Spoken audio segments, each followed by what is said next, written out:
la audiencia, le damos también la Comisión Interamericana saluda la participación de la digna representación de las organizaciones peticionarias, así como a la digna delegación del ilustre Estado del Perú.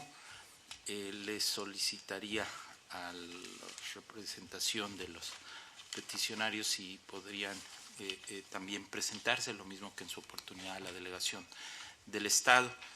Tendría el uso de la palabra la representación de los peticionarios por un espacio de 20 minutos.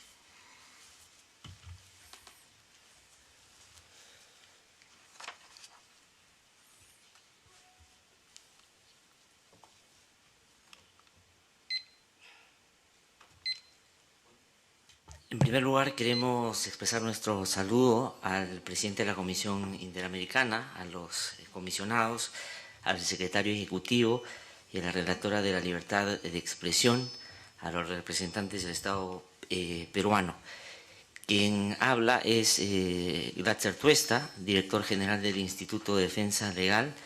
Estoy acompañado de Ernesto de la Jara, director fundador del Instituto de Defensa Legal, que hemos venido en esta oportunidad para presentar, hacer un pedido especial a la Comisión en un tema que nos preocupa vinculado a la libertad de expresión. Hemos solicitado esta audiencia sobre la situación de la libertad de expresión en el Perú, preocupados por dos casos muy concretos que vulneran gravemente el derecho al acceso a la información pública, la libertad de expresión, el derecho a la protección judicial, el derecho a la verdad, y pone en riesgo el libre ejercicio de los medios de comunicación y de prensa. El primero de ellos tiene que ver con un decreto legislativo, el 1129, que ha sido promulgado por el gobierno peruano en el marco de la regulación de la seguridad nacional, y el otro sobre un proyecto de ley próximo a promulgarse que plantea la tipificación de un nuevo delito vinculado al terrorismo. La presentación va a ser en dos partes, la primera va a estar a mi cargo y la segunda a cargo de mi colega el doctor Ernesto de la Jara. Bueno, en el marco de la delegación de facultades que el Congreso peruano otorgó al Ejecutivo, el 6 de diciembre del año pasado se dio el decreto legislativo 1129, que regula el sistema de seguridad nacional y que en su artículo 12, referido justamente al acceso a la información pública, plantea que los acuerdos, actas, grabaciones, transcripciones y en general toda información o documentación que se genere en el ámbito de los asuntos referidos a la seguridad nacional y aquellas que contienen las deliberaciones sostenidas en la sesión del Consejo de Seguridad Nacional son de carácter secreto.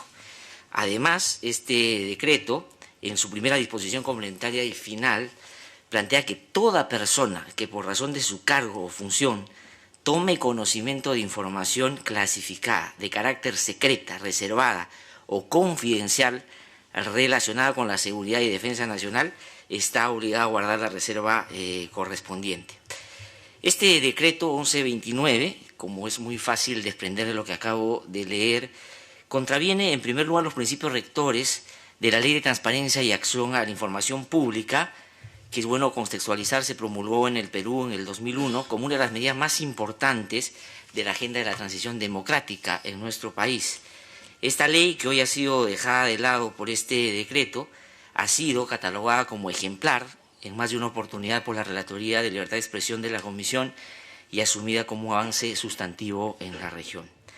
Esta ley, la Ley de Acceso a la Información, que se hizo acorde con los estándares internacionales, plantea evidentemente reservas en materia de seguridad nacional, pero como un asunto excepcional debidamente definido.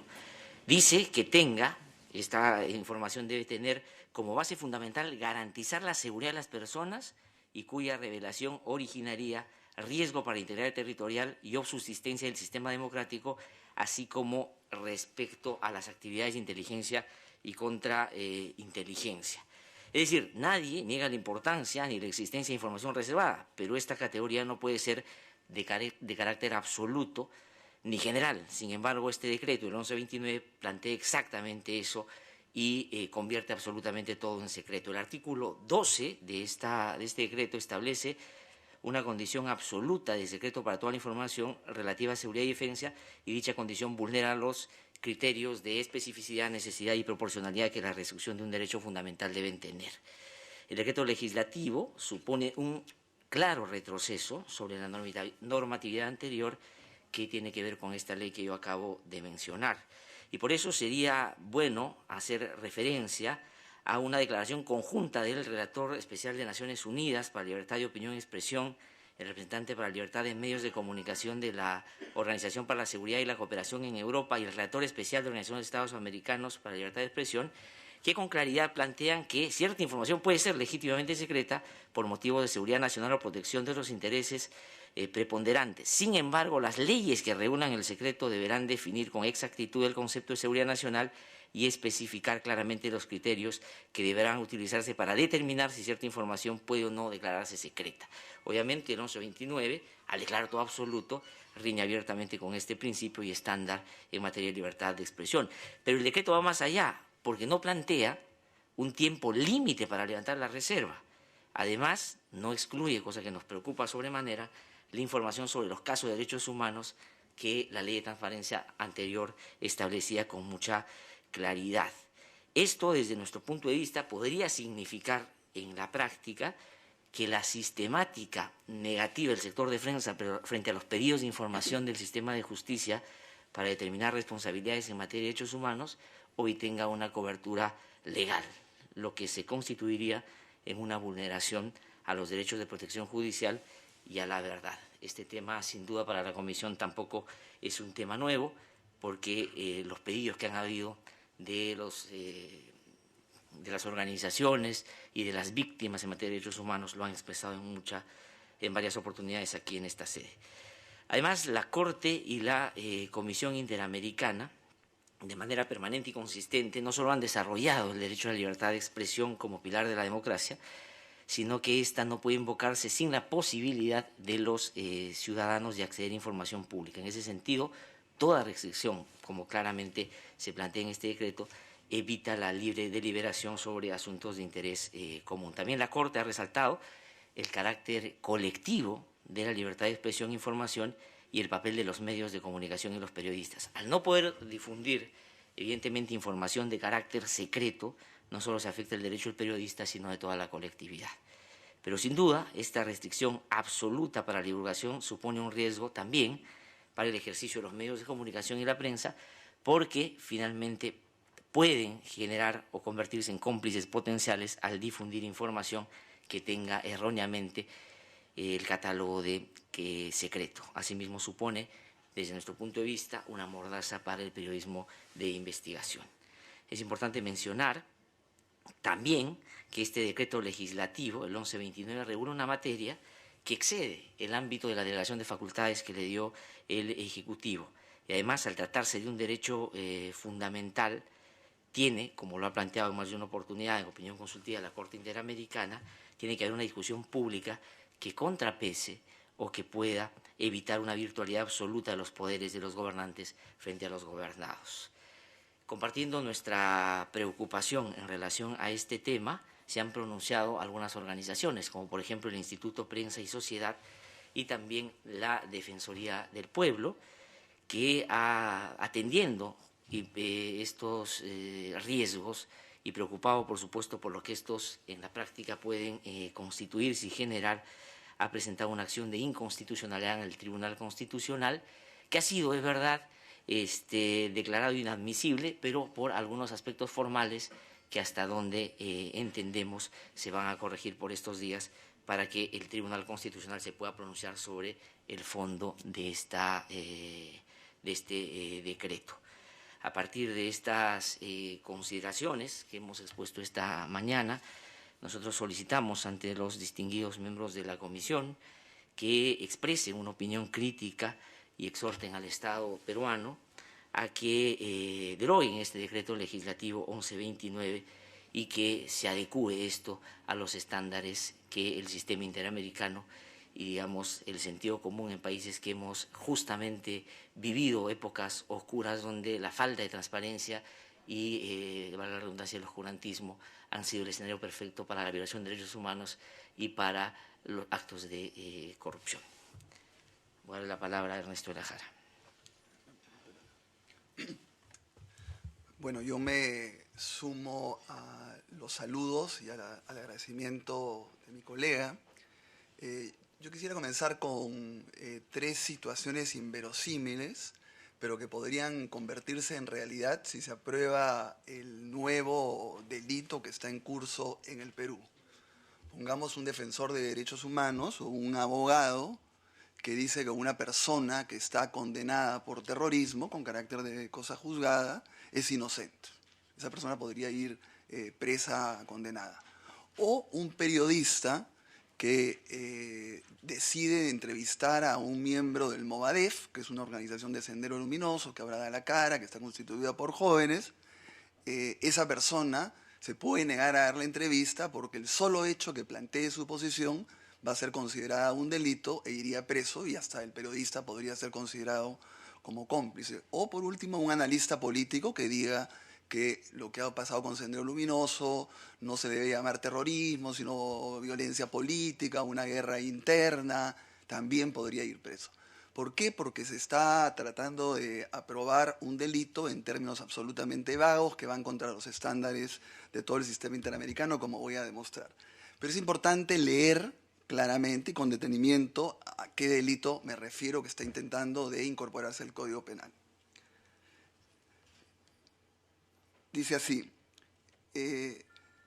los delitos cometidos por integrantes de organizaciones terroristas previstos en el artículo 2 del Decreto Ley 25475, que es el marco normativo terrorista, y establecidos en una sentencia judicial firme, de modo tal que el contenido de esas expresiones resulte idóneo y suficiente para cualquiera de los siguientes fines: menospreciar, hostilizar o defender gravemente a un colectivo social, enaltecer a los responsables de dichos delitos, propiciar o estimular la violencia política, sirva como medio para adoctrinar con fines de terrorismo.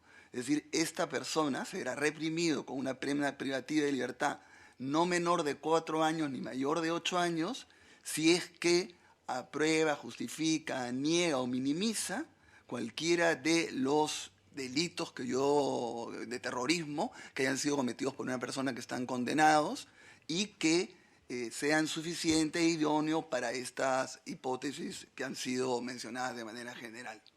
Entonces digo que esta manera de plantear el delito atenta contra los estándares ya establecidos claramente por el sistema interamericano a tres niveles, ¿no?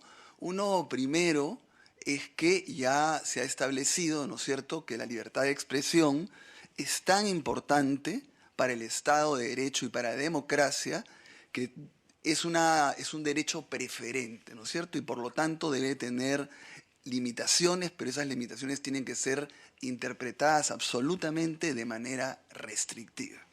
Sin embargo, acá no está ocurriendo eso.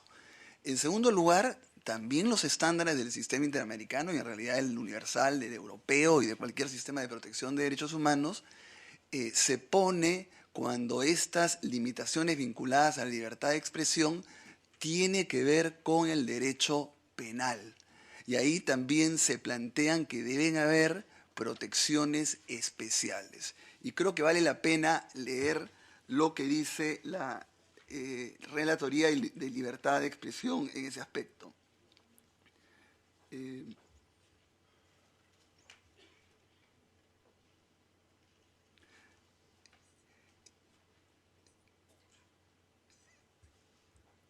el marco jurídico interamericano sobre limitaciones en cuestiones penales, ¿no es cierto?, las limitaciones deben ser sumamente estrictas en todo lo que es la legalidad del principio.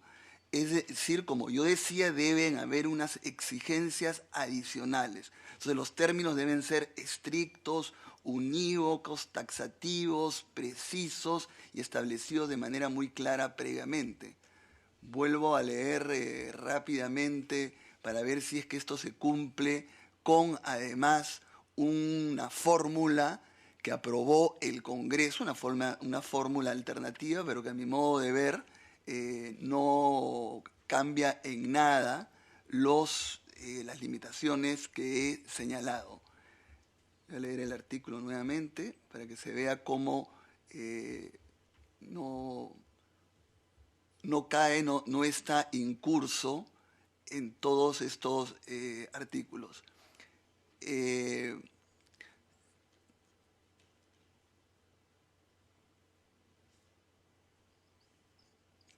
Este es el artículo sustitutorio del Congreso, que como digo no cambia en relación a nada, pero expresa lo que quiero decir.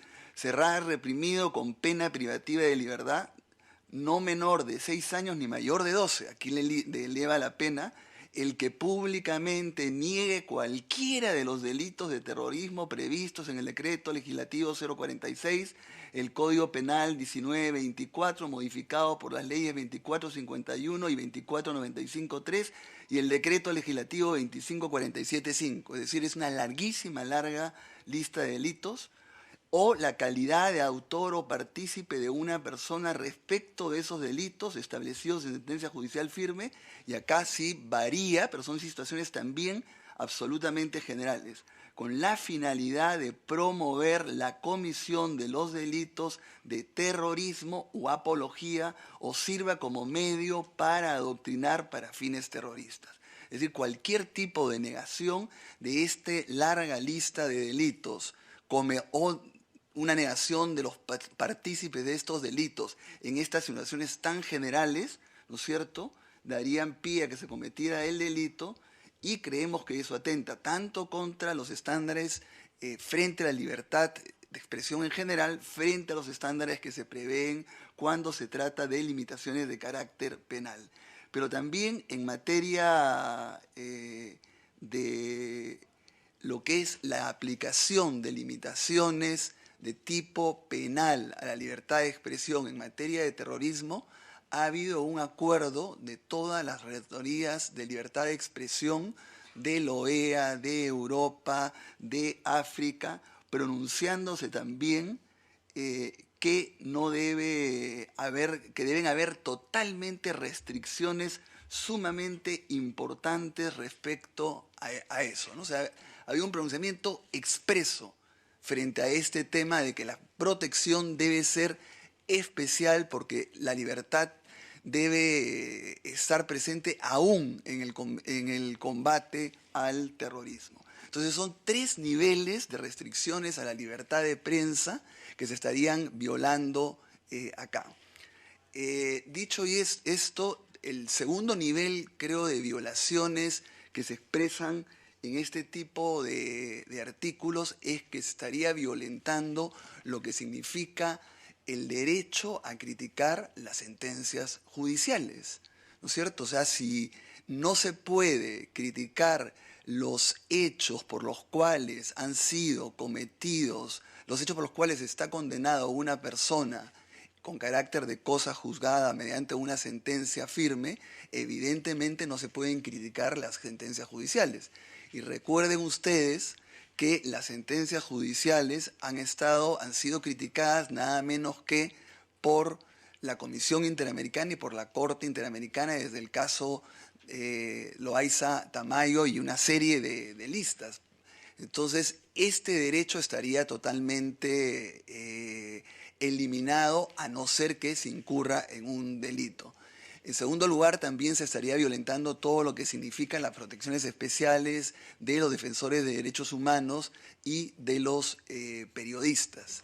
Entonces, hay un conjunto de estándares de la Comisión, de la Corte y de la Rectoría de Libertad de Expresión, violentados absolutamente de manera clara por este tipo de delito que está contemplado en un proyecto de ley del Ejecutivo que ha hecho suyo 2 comisiones del Congreso y que se pretende que sea aprobado por el Pleno.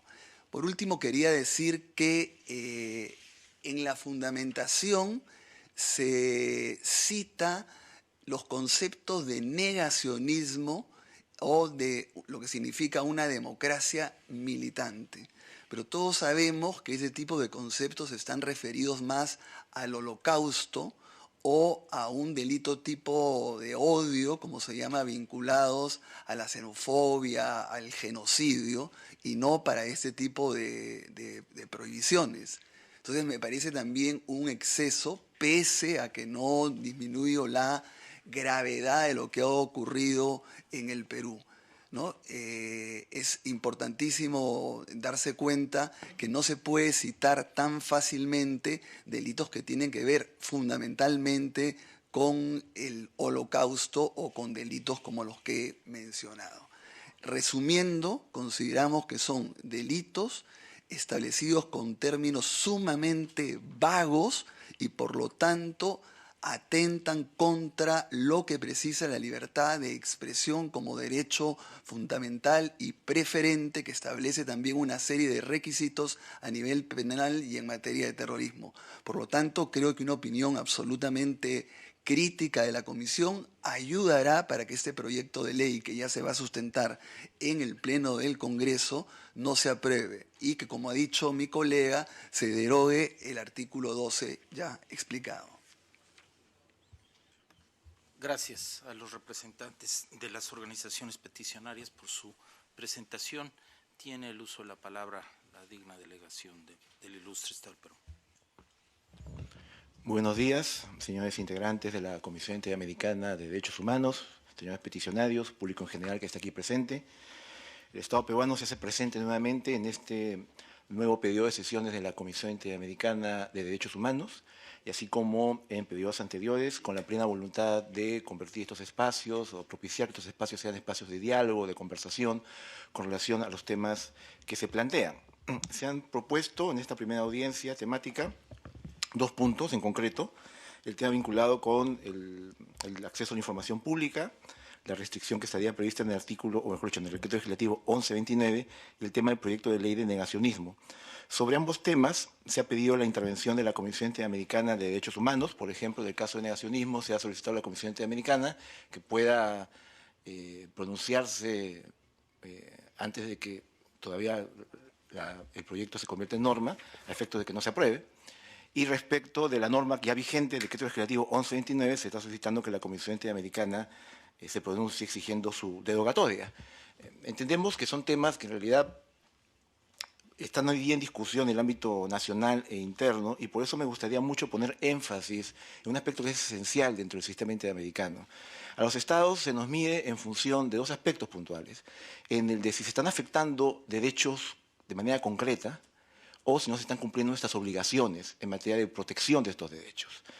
Por lo que acabamos de escuchar, no se ha presentado hasta el momento, en base ni al proyecto, como es obvio, porque no es ley, ni tampoco en base al decreto legislativo 1129, alguna situación concreta de afectación de derechos. Porque estamos hablando, reitero, de un proyecto que todavía no sabemos cómo va a quedar, si se va a aprobar siquiera, y respecto al decreto legislativo 1129 estamos hablando de un texto normativo que acaba de ser aprobado, entró en vigencia hace poco. Entonces me voy a referir básicamente a lo que son las medidas de garantía que ofrece el Estado peruano a cualquier persona que considere que en estas circunstancias, respecto del proyecto o respecto de la norma concreta, podría presentarse una determinada situación de afectación de sus derechos. Y esto me va a permitir también poner énfasis en algo que van a ustedes a escuchar a lo largo de todas estas sesiones, es decir, el compromiso del Estado por garantizar el funcionamiento democrático de las instituciones que son responsables de garantizar la vigencia de los derechos humanos en nuestro país. Respecto al decreto legislativo 1129, creo que ha sido bastante claro el peticionario, a señalar que hoy en día existe una demanda de inconstitucionalidad presentada por la Defensoría del Pueblo contra uno de los 2 artículos que se han mencionado, el artículo referido a la caracterización de secreto de la información vinculada con seguridad nacional. Pues bien, no ese es el único mecanismo de control, es importante señalarlo. Los decretos legislativos, es decir, las normas que son aprobadas por el Poder Ejecutivo como consecuencia de una delegación de facultades por parte del Congreso de la República, tienen en primer lugar un control político. Esta es una norma que por mandato constitucional ha sido emitida por el Presidente de la República y ha sido derivada al Congreso, y el Congreso de la República hoy en día tiene esa norma también para proceder con lo que se conoce como el control político. ¿Qué es el control político? La Comisión de Constitución y Reglamento se reúne, analiza el decreto legislativo y si considera que el mismo es incompatible con la delegación de facultades que se le dio o si es incompatible con la Constitución, propone la derogatoria del Congreso de la República. Hace una semana acaba de reiniciar sus funciones el Congreso de la República y seguramente durante este periodo o durante este año la Comisión de Constitución analizará esta norma que se está trabajando. Ahí hay un mecanismo de control político, que es un mecanismo de control político que además se ha venido utilizando también respecto de decretos legislativos anteriores. Aparte existe el proceso de habeas data. Creo que ustedes tienen pleno conocimiento de cómo en el Estado peruano ahí se garantiza un proceso de habeas data, y el proceso de habeas data ha servido para algo muy importante que yo quiero resaltar: la construcción de una jurisprudencia contra el secretismo. Se podrá estar a favor o en contra de algunos fallos del Tribunal Constitucional, pero lo que nadie va a negar es que existe una jurisprudencia tomando como referencia estándares internacionales, tomando como referencia fallos de la Corte Interamericana, tomando como referencia pronunciamientos de diferentes órganos de protección de derechos humanos, que le garantizan a cualquier persona la posibilidad, uno, de acceder a los tribunales a efecto de acceder a aquella información que la autoridad estatal, en base a una norma legal o en base a una arbitrariedad, le haya negado. Ustedes pueden acceder a Internet, hay incluso una base de datos muy interesante que se llama Justicia y Transparencia, e incluso pueden entrar a la página web del Tribunal Constitucional y pueden allí apreciar los lineamientos de interpretación del Tribunal Constitucional en materia de acceso a la información pública. Es más, debo recordar que en los años 90, en uno de los primeros habeas data que se presentó y que fue resuelto por el Tribunal Constitucional fue justamente respecto de un reglamento de prestaciones de salud al cual se dio el carácter de secreto. Y el tribunal justamente declaró fundada la demanda de habeas data, ordenando que se entregue esa información a la persona que la había solicitado. Yo invoco a los señores peticionarios a que puedan fortalecer el desarrollo de esta jurisprudencia en materia de seguridad ciudadana, interponiendo, presentando demanda de habeas data, si es que en algún momento se les deniega la información sobre la base de este decreto legislativo 1129, situación que, como ya he mencionado, hasta la fecha no ha ocurrido. De otro lado, reitero, con respecto a este caso se ha presentado una demanda de inconstitucionalidad, y como se ha señalado, por un tema de forma ha sido declarada inadmisible, pero seguramente se va a rectificar de ello, y imagino que quizás en el mes de junio aproximadamente el Tribunal Constitucional puede estar citando a la audiencia. Conozco muy bien esto porque, aparte de ser Procurador Supranacional, estoy encargado también de la Procuraduría Constitucional, que defiende las normas del Poder Ejecutivo, y he visto varios casos de demandas presentadas contra decretos legislativos y el periodo de tiempo más o menos de resolución de esta controversia va entre 6 meses a 1 año aproximadamente, como corresponde respecto a un mecanismo de control constitucional. Pero prácticamente los argumentos que han sido mencionados en esta audiencia pública ante la Comisión Interamericana de Derechos Humanos son prácticamente los mismos que han sido presentados por la Defensoría del Pueblo en la demanda de inconstitucionalidad que legítimamente y en el ámbito de sus competencias, esta institución defensora de los derechos de las personas ha presentado ante el supremo órgano de control constitucional.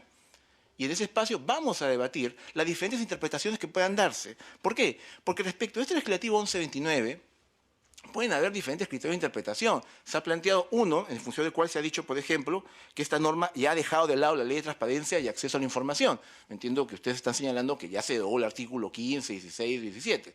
Eso es un tema que lo vamos a discutir ante el Tribunal Constitucional. ¿Por qué? Porque ustedes saben perfectamente que cuando se presenta una demanda, uno, se presume su constitucionalidad, y dos, en sede interna discutimos las posibilidades de salvar la norma. Y el Tribunal Constitucional peruano, por eso hice referencia al tema de la jurisprudencia, ha sido muy cuidadoso, muy cauteloso en desarrollar una jurisprudencia sobre acceso a la información pública.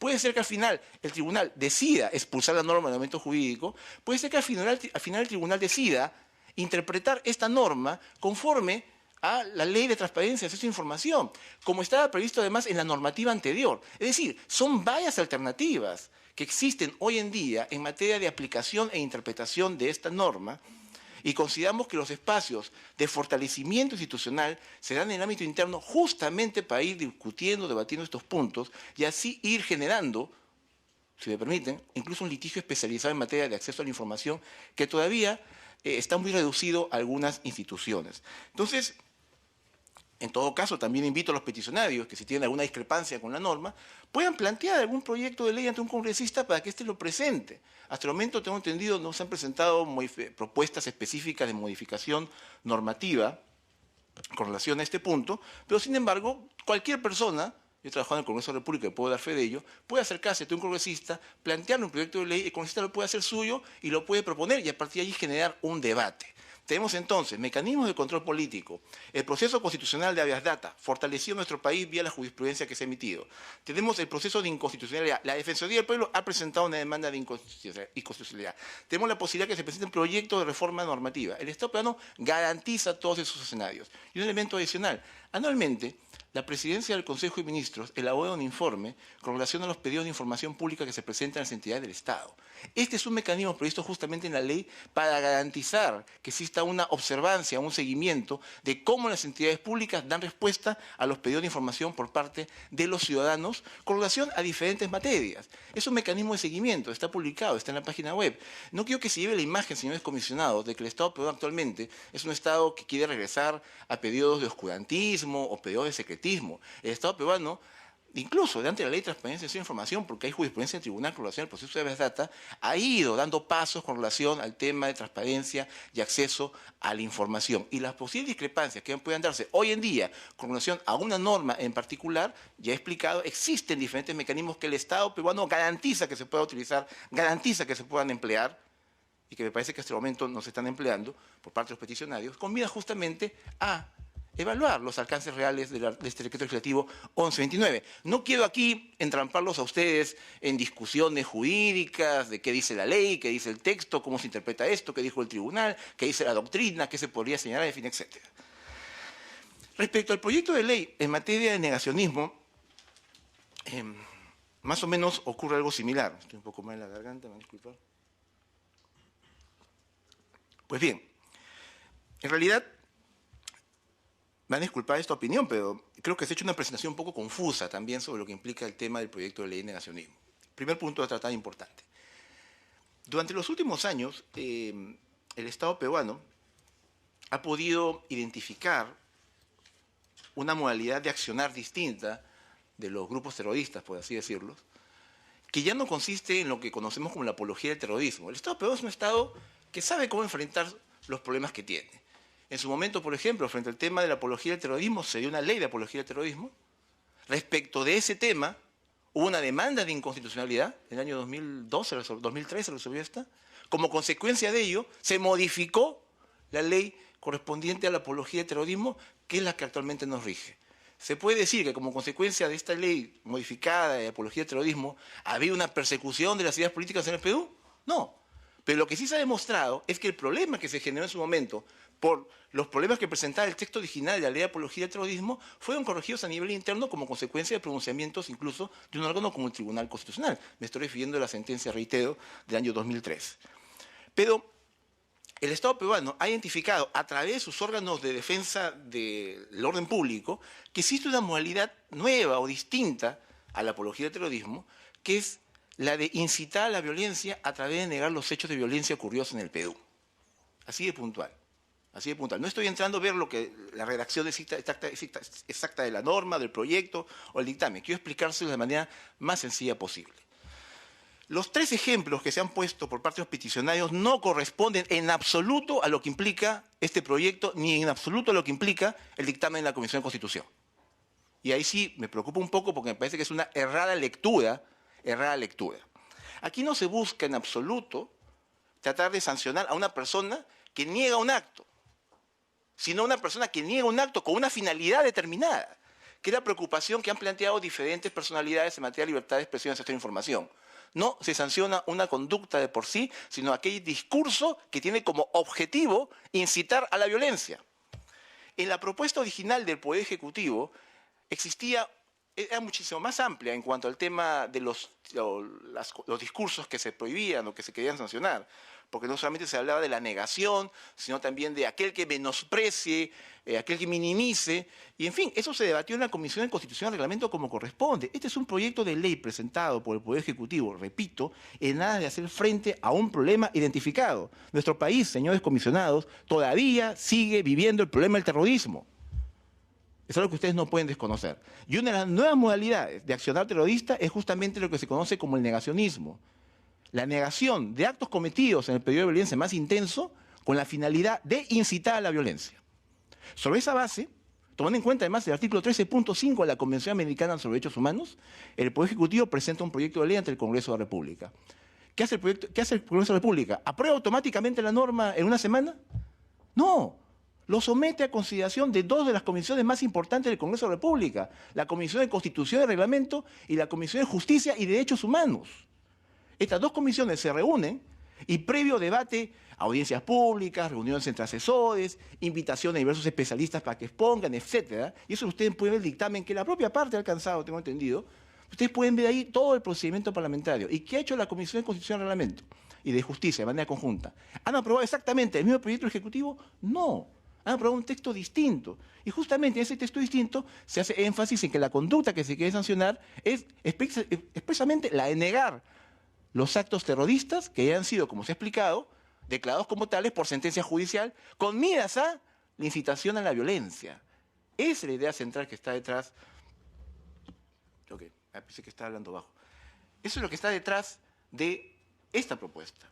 Ahora bien, ¿qué significa eso? Estamos entonces ante la, como mencioné al inicio, la amenaza de violaciones de derechos fundamentales específicos. Es un proyecto que ni siquiera sabemos si va a ser aprobado por el Pleno de la República. Es un proyecto que está en la agenda del Pleno de la República. Ni siquiera se puede decir que hay presión política para que el Congreso la apruebe rápidamente, porque eso no ha ocurrido. Ha habido periodo de comisión permanente, todavía no se está discutiendo el tema del Pleno del Congreso de la República, está en la agenda, y cuando se discute en la agenda, seguramente las diferentes fuerzas políticas e incluso los peticionarios acercándose a ellas podrán plantear las diferentes observaciones que puedan darse. Es más, este texto, en el Pleno del Congreso de la República, como en cualquier procedimiento legislativo, puede ser objeto de innumerables modificaciones. Y es más, aprobándose la norma, e incluso los peticionarios discrepando de esa aprobación, podrán también o recolectar 5.000 firmas o acercarse a una institución para que presente la demanda de inconstitucionalidad respectiva, como ocurrió en su momento con la ley sobre la apología del terrorismo. En consecuencia, reitero, existen los mecanismos por parte del Estado peruano previstos para garantizar a los peticionarios su intervención en el debate legislativo, su intervención en la defensa de derechos vía judicial a través de los procesos constitucionales de habeas data, amparo, etc. La posibilidad de poder solicitar la presentación de una demanda de inconstitucionalidad o si desea intervenir en el proceso, el tribunal tiene jurisprudencia sobre ello. Quiero, sobre este tema del negacionismo, enfatizar lo siguiente. El fortalecimiento de un Estado democrático se realiza construyendo ciudadanía, la cual se forma a través del debate público sobre los temas de interés y preocupación nacional.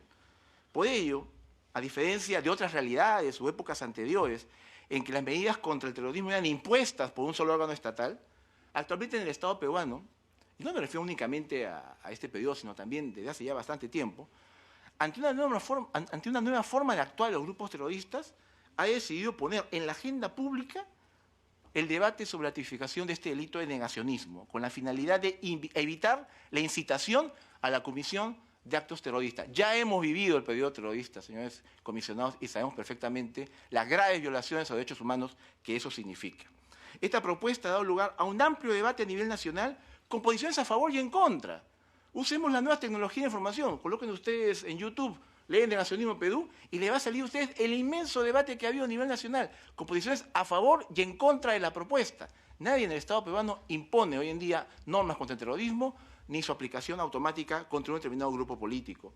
La discusión principal se viene dando en estos momentos en el Congreso de la República y donde se encuentran representadas las diversas fuerzas políticas del país, siendo este órgano plenamente independiente para respaldar o rechazar la propuesta del Poder Ejecutivo, que además, reitero, al presentarla ha cumplido con su deber constitucional, porque así lo señala la Constitución del Perú, artículo 44, y no estamos hablando de nada que sea ajeno a incluso los estándares internacionales, su obligación de garantizar la seguridad ciudadana.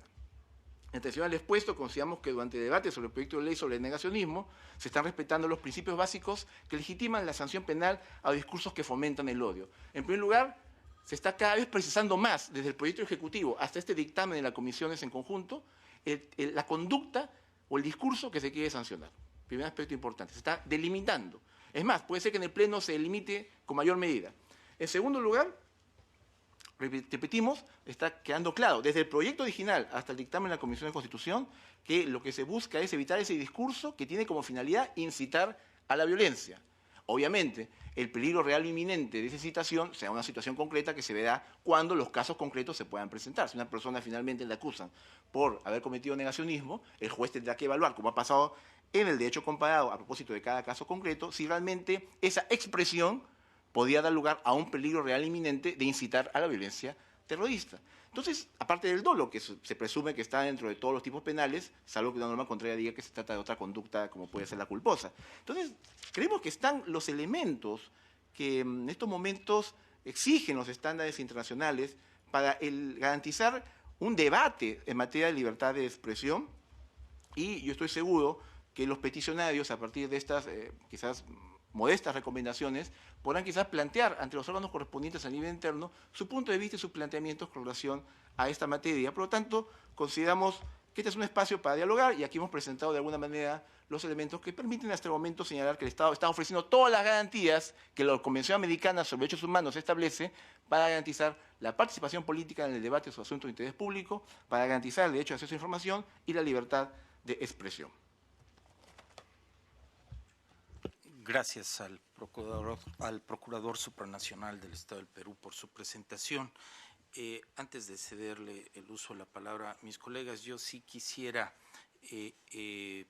también consultar a ambas partes, porque se ha mencionado de la acción de inconstitucionalidad promovida por la Defensoría del Pueblo con relación al decreto legislativo 1129, que, según entiendo, se declaró inadmisible. La consulta sería si dicho, primero, si hay la posibilidad, al parecer se menciona que sí, que pueda revisarse o revocarse esa determinación de inadmisible y se le pudiera admitir y resolver en sus méritos.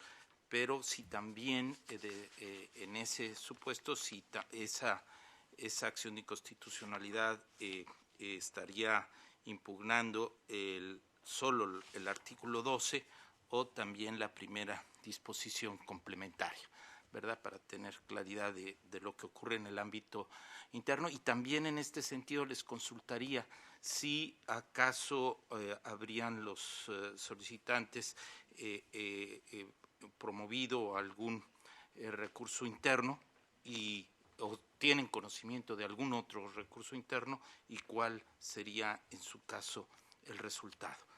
Tiene la palabra la comisionada expresidenta Daina Shelton.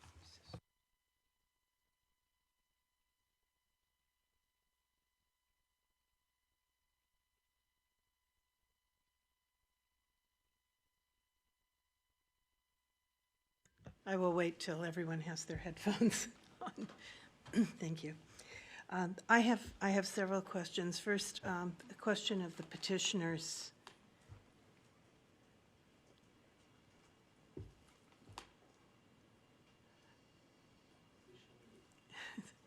Whether you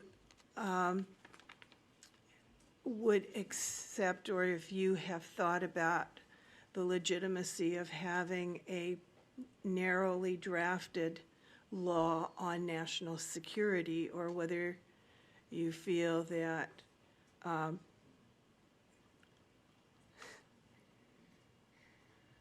always a problem with this.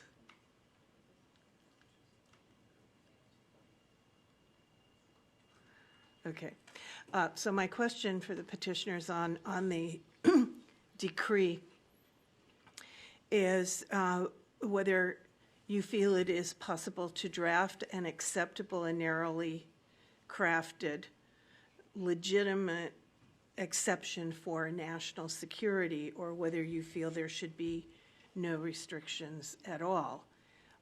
If you would accept such a restriction, how would you see that being the scope of that law? And I'll come back to the terrorism draft in a moment. For the government, I have the text of the decree here, and I noticed that in the first and second articles, it speaks of the scope of application in terms of geography and personal jurisdiction. So it extends to the whole territory, and it extends to everyone residing in the territory, whether they're foreign or Peruvian nationals. What it doesn't speak to is the subject matter scope. And I don't see anywhere in the decree any definition of national security.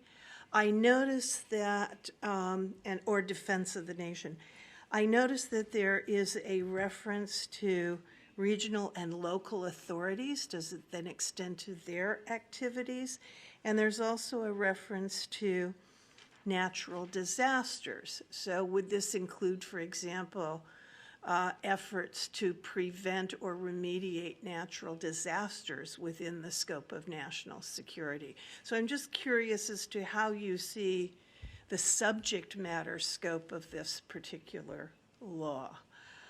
And then for both parties, I can only hear through one side of this thing. I don't know what the problem is because I've tried different ones now, so I think it may be in the transmission. I didn't quite understand how the new draft is shifting what I have in the original draft, which is the idea of criminalizing the denial of a conviction of terrorism. So if somebody were to say, I don't think the evidence supported the verdict, is that enough to sustain a criminal conviction for supporting terrorism? Because that strikes me as very problematic. People can watch trials, and I remember very well some very controversial trials here where the public was totally divided on the evidence at the conclusion of the verdict. So again, it has to do with the scope of the draft. Thank you. Gracias, comisionada. La relatora, Catalina Botero, por favor. Gracias, presidente. Yo quiero agradecerle a los peticionarios porque realmente han hecho una serie de citas apropiadas sobre la doctrina, digamos, de las declaraciones conjuntas de los 4 relatores, y quiero agradecer ese trabajo que han hecho, y quiero agradecer al Estado por su presentación, porque creo que para nosotros es muy importante entender los mecanismos que existen y, por supuesto, las dificultades que se presentan internamente.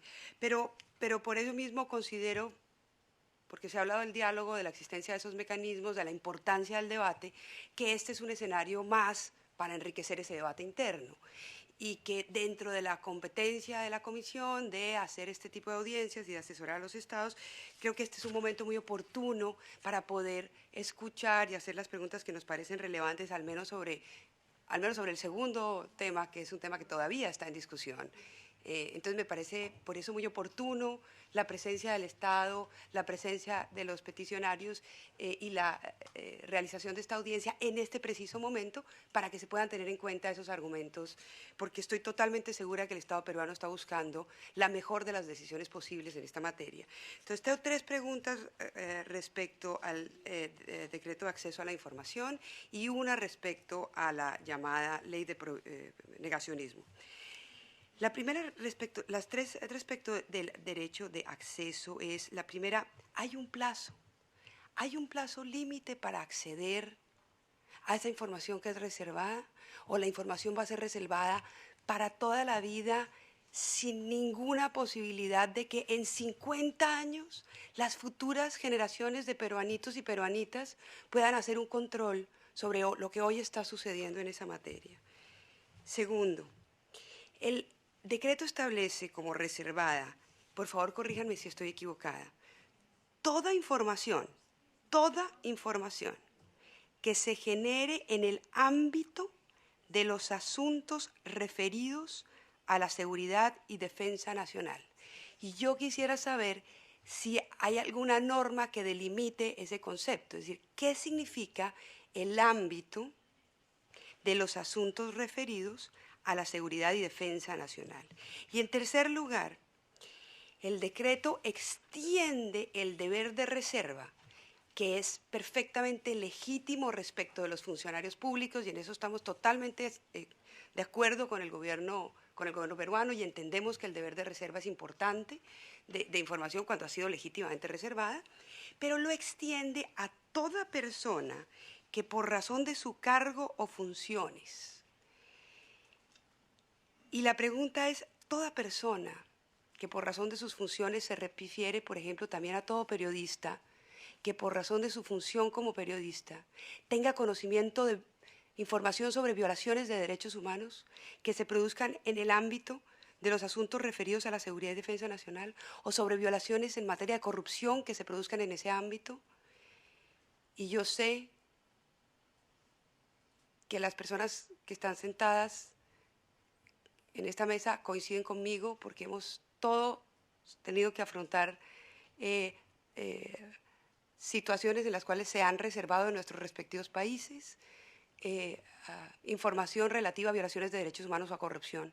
Y por eso el derecho de acceso a la información es tan importante.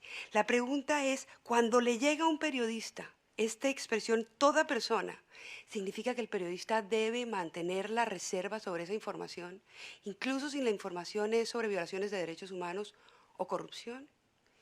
Y sobre el decreto sobre la propuesta de ley de negacionismo, creo que todos coincidimos, y en eso acompañamos al Estado peruano, en la legítima necesidad de luchar contra la violencia, y sobre todo contra la violencia masiva, contra la crueldad de quienes utilizando la fuerza cometen actos innombrables. Estamos completamente de acuerdo y entendemos la necesidad de adoptar medidas para luchar contra ese flagelo, pero además entendemos que han hecho un esfuerzo para intentar durante estos meses que esta norma se ajuste a los estándares de libertad de expresión. Entendemos que ha habido un debate enorme y entendemos que este es un espacio en donde nos permite tener argumentos para ayudar a ese esfuerzo del Estado peruano, de ajustar disposiciones como esta a los estándares en materia de libertad de expresión. Y ahí tengo una pregunta fundamental. El artículo 13.5 y las declaraciones conjuntas de la relatora europea, de la relatora africana, de la relatora de Naciones, del relator de Naciones Unidas y de la relatora europea, todas dicen que sí, que se puede sancionar las expresiones referentes al terrorismo cuando incitan a la violencia. Y es algo que también dice el dictamen. Y es algo que también han mencionado los representantes del Estado, pero eso no lo dice, lamentablemente, el proyecto de ley. El proyecto de ley va más allá. La pregunta es si todos estamos de acuerdo en que el límite es la incitación a la violencia. Si efectivamente un proyecto de ley como el que se está planteando de manera hipotética, y en este diálogo creo que es importante decirlo francamente porque el Estado peruano está abierto y ha estado abierto durante todos los últimos años a este diálogo y por eso es importante ser francos, si esa norma permitiría efectivamente sancionar a quien cuestione una sentencia porque le parece injusta, y considerar que esa persona está haciendo apología al terrorismo porque dice que alguien fue condenado injustamente. Y todos estamos de acuerdo en que hay que restringirlo a la incitación a la violencia. ¿Es posible restringirlo a la incitación a la violencia? Esa es la pregunta. ¿Sería posible restringir esa norma a la incitación a la violencia terrorista? Y con eso el Estado, en su lucha, los peticionarios y los estándares internacionales, digamos, quedarían todos tranquilos. Pero, por supuesto, es una pregunta para participar en el diálogo. Muchas gracias, relatora. Estamos rebasando el tiempo fijado para la presente audiencia. Yo les solicitaría a cada una de las partes intervinientes que pudieran dar respuesta a lo que se ha planteado en la medida de lo posible en 3 minutos cada uno, pero habría la posibilidad de que por escrito nos pudieran aportar toda la información complementaria que se desee, por favor. Sí, en primer lugar, me parece sumamente interesante y además así lo voy a llevar al Perú, que acá el cuestionamiento, la respuesta del Estado no haya ido fundamentalmente a cuestionar el fondo ni del artículo 12 ni de los proyectos de ley. Es decir, lo que ha dicho es que no corresponde traerlos ahora a la comisión. Pero yo creo que ahí se equivoca con lo que puede ser una sentencia de la Corte, porque si no tendríamos que preguntarnos antes de traer a la Comisión Interamericana, analizar si se han adoptado las vías previas o no. Entonces, lo primero, eso es la respuesta. Ha ido a una cuestión mucho más formal que a un asunto de fondo, lo cual quiere decir que no tiene la seguridad que los asuntos de fondo van contra los estándares interamericanos. En segundo lugar, justo lo ha dicho la relatora de libertad de expresión, yo creo que le ha dicho ahí una inexactitud, ¿no? Porque ninguno de los proyectos de ley habla de incitar, que ya ha sido expresado por la libertad de expresión también en relación al delito de apología, diciendo que es muy vago si no ocurre esa naturaleza. Ahora, además, yo creo también, para contestarle a la comisionada Shelton, yo creo que además no se debe citar el pasado peruano, debido a que justamente al marco normativo que se aprobó en el Perú sobre legislación antiterrorista, como sabe perfectamente la Comisión, hubo miles de inocentes presos, al punto que la Corte tuvo que dar una serie de sentencias, la Comisión una serie de informes, y no fue solamente una sentencia del Tribunal Constitucional, eso fue a raíz de una sentencia de la Corte que tiene que crearse un grupo para reformar totalmente la legislación, y el propio Fujimori tuvo que crear una comisión de revisión de casos. Es decir, la legislación en estos términos, como está planteado acá, han dado ya origen a un conjunto de abusos y por eso es sumamente peligroso. Y por último, termino en esta parte, que en el Perú ya está sancionado el delito de apología. La sola pertenencia a un grupo terrorista ya también se considera un delito de terrorismo. En tercer lugar, la colaboración está sancionada con una pena menor de 20 años. La incitación también está sancionada independientemente. Entonces la pregunta es, ¿este delito qué espacio va a ocupar? ¿No es cierto? Es sumamente peligroso. ¿De qué contorno, qué entorno, cuáles serían los límites de este proyecto? Y lo otro, decir simplemente que las acciones que se están interponiendo en el Perú serían ayudadas por un pronunciamiento crítico de la Comisión Interamericana, por dos razones. Primero, es una mala señal que el Tribunal Constitucional haya declarado inadmisible la sentencia, la acción de inconstitucionalidad, por razones de forma ante una cuestión sumamente importante. Y porque además hay argumentos diferentes a lo que ha planteado la Defensoría del Pueblo, ¿no es cierto? Y en segundo lugar, pese a que todo el mundo se ha opuesto a estos proyectos, todos los que tienen que ver con libertad de expresión, todo, sin embargo el gobierno ha insistido y las dos comisiones que tienen que ver en el Congreso han hecho suyo el proyecto, haciendo algunos cambios, pero sin poner la palabra incitación, y lo está tratando de sacar adelante. Entonces el pronunciamiento crítico de la comisión tiene totalmente sentido y ayudaría a que no se concretara esta cuestión, ¿no? Muchas gracias por su presentación y sus respuestas. Lo aprecia mucho la Comisión Interamericana. Tiene el uso de la palabra la delegación del Estado. Sí. Simplemente aclarar que no estamos negando ningún espacio de diálogo en la Comisión Interamericana y por eso estamos aquí. Lo que pasa es que a veces se malinterpreta lo que decimos o simplemente no se entiende. Y la verdad es que yo creo que ahorita está pasando eso, no se entienden las cosas. La realidad, hay cosas bastante claras, bastante contundentes que están mencionadas en los textos, clarísimo, cualquiera que lo lee lo entiende, pero se dice que no dice lo que dice. A ver, voy a tratar de hacer unas expresiones muy puntuales. Comisionado Orozco, una demanda de inconstitucionalidad, y usted lo sabe perfectamente porque es especialista en esta materia de procesos constitucionales, tiene que cumplir formas. Y lo que ha hecho el tribunal simplemente señala que hay una forma que no se ha cumplido y la ha declarado inadmisible. Creo que tiene que ver con un tema de DNI. Creo que los que presentaron la demanda no han juntado su documento nacional de identidad para saber quién la presenta. Entonces el tribunal da un plazo de 5 días para subsanar. ¿Quién ha presentado la demanda? La Defensoría del Pueblo. La Defensoría del Pueblo tiene experiencia en presentar demandas de inconstitucionalidad. ¿Qué va a hacer la Defensoría seguramente? Va a juntar las copias del DNI y va a llegar el caso del Tribunal Constitucional. Y el tribunal está convocando audiencia en junio. O sea, la palabra inadmisible no significa que no se va a ver la causa. Significa que no se cumplió con un tema de forma.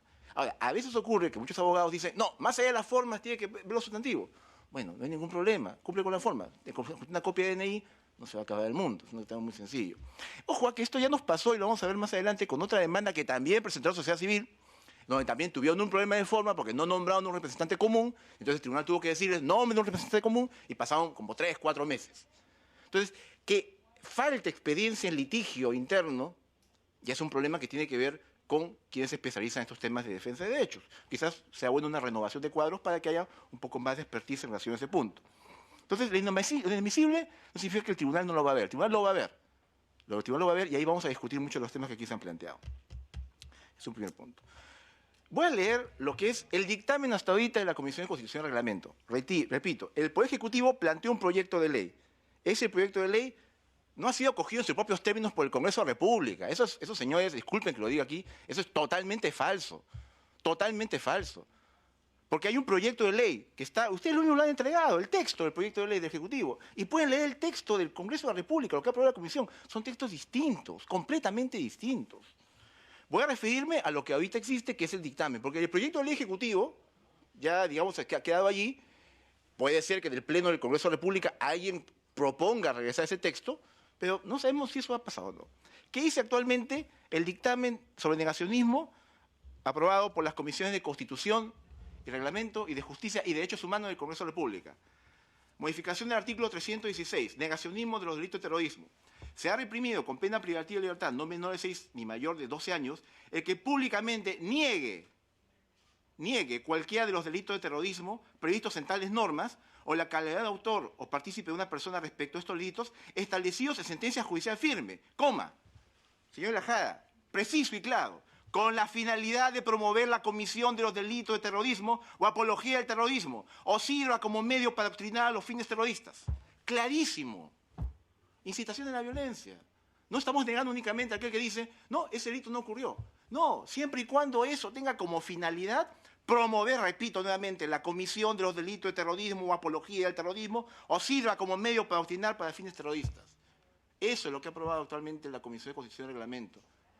Esto creo que satisface de alguna forma. Podemos tener discrepancia quizás con una redacción, la palabra, que no es la base adecuada, podemos mejorarlo. Eso lo ven los técnicos en el Congreso de la República. Pero esto creo que satisface que no se está sancionando únicamente el discurso que niega, sino que es el discurso que niega con una finalidad.